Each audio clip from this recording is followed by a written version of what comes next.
মুখ থুবড়ে পড়েছে প্রায় ১৫০ কোটি টাকার রাজশাহী বিসিক শিল্পনগরী ২ প্রকল্প।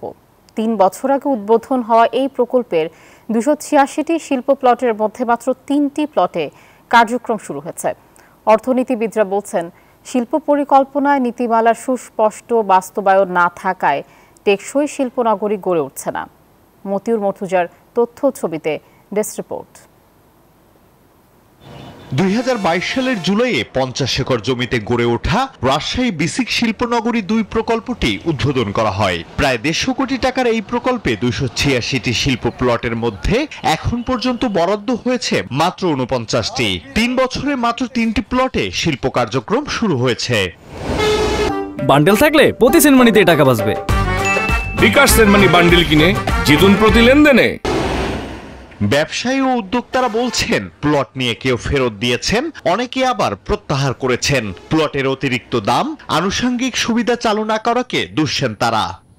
আমরা প্রথমেই ওখানে জমি ক্রয় করতে যে একটা ধাক্কা খাচ্ছি, সেজন্য ওখানে মানুষ, বিভিন্ন উদ্যোক্তা প্লটকে ক্রয় করতে অনিচ্ছা প্রকাশ করছে। ব্যবসায়ীদেরকে যে ওখানে আমাদেরকে নিয়ে যাওয়া বা ব্যবসায়ীদের যে সহযোগিতা করা, প্রণোদনা দেওয়া, এই জিনিসটা আসলে করা হয়নি।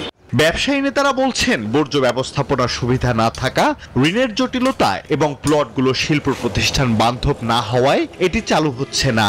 যুগ উপযোগী যে ইন্ডাস্ট্রিগুলো গড়ে উঠবে, আপনি দিচ্ছেন এখন স্মল আকারের যে ইন্ডাস্ট্রি করার জন্য, তো সেখানে 7 কাঠা 8 কাঠা 12 কাঠা, তা আপনি ইটিভি প্ল্যান করবেন কোথায়, বর্জ্য ব্যবস্থাপনা করবেন কোথায়? তবে বিসিক কর্মকর্তাদের দাবি, শিল্প ধীরে ধীরে গড়ে ওঠে আর প্লট নিতেও আগ্রহী উদ্যোক্তারা।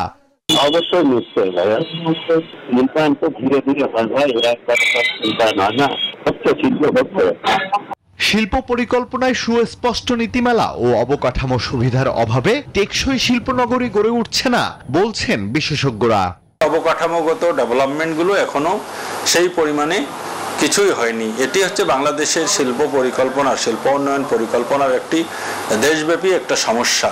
অর্থনৈতিক মন্দার বর্তমান বাস্তবতায় এখনই রাজশাহী বিসিক শিল্পনগরী ২ প্রকল্প আলোর মুখ দেখবে না বলেও মনে করেন বিশেষজ্ঞরা।